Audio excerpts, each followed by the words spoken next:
Dear students, NEET 2002 આ પ્રશ્ન સમતલમાં ગતિ પ્રકરણમાંથી પૂછાયો હતો. પ્રશ્ન છે, XY સમતલમાં 3 કિલોગ્રામ દળવાળો પદાર્થ 60 I કેરેટ વત્તા 4 TJ કેરેટ ન્યૂટન જેટલા બળની અસર હેઠળ ગતિ કરે છે. જો T બરાબર 0 સમયે આ પદાર્થ સ્થિર હોય તો T બરાબર 3 સેકન્ડ પછી પદાર્થનો વેગ ખાલી જગ્યા થાય. વિકલ્પ આપ્યા છે: A 6 I કેરેટ વત્તા 6J caret, B 18 I caret વત્તા 6J caret, C 18 I caret વત્તા 12J caret, D 12 I caret વત્તા 18J કેરેટ. હવે જુઓ, આપણને પ્રશ્નમાં પદાર્થનું દળ આપ્યું છે અને પદાર્થ ઉપર લાગતું બળ આપ્યું છે, તેમજ T બરાબર 0 સમયે પદાર્થ સ્થિર છે એવું કહ્યું છે. તો હવે આપણે T બરાબર 3 સેકન્ડ પછી પદાર્થનો વેગ શોધવાનો છે.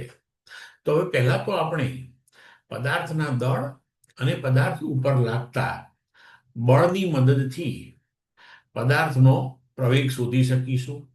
તો પ્રવેગ એ બરાબર બળ ભાગ્યા દળ. તો બળ એટલે 60 I કેરેટ વત્તા 4TJ કેરેટ ભાગ્યા દળ 3.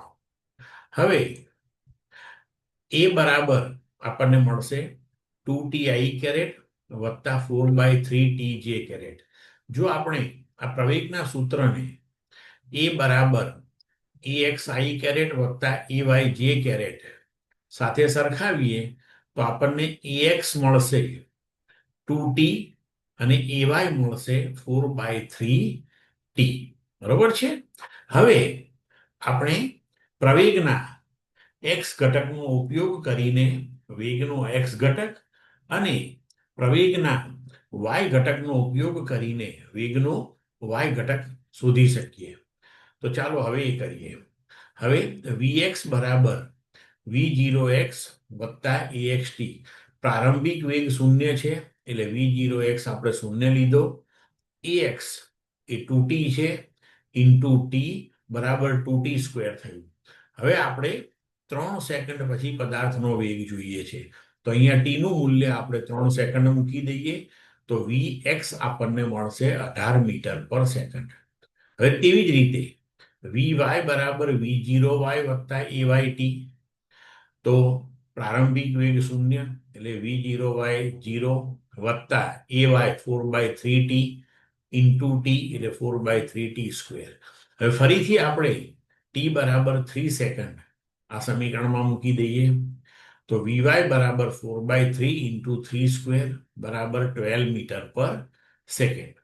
તો હવે આપણે વેગના x અને y ઘટકો મેળવી લીધા, તો આપણે લખી શકીશું કે V બરાબર VXI વત્તા VYJ અનુરૂપ V બરાબર 18I કેરેટ વત્તા 12J કેરેટ.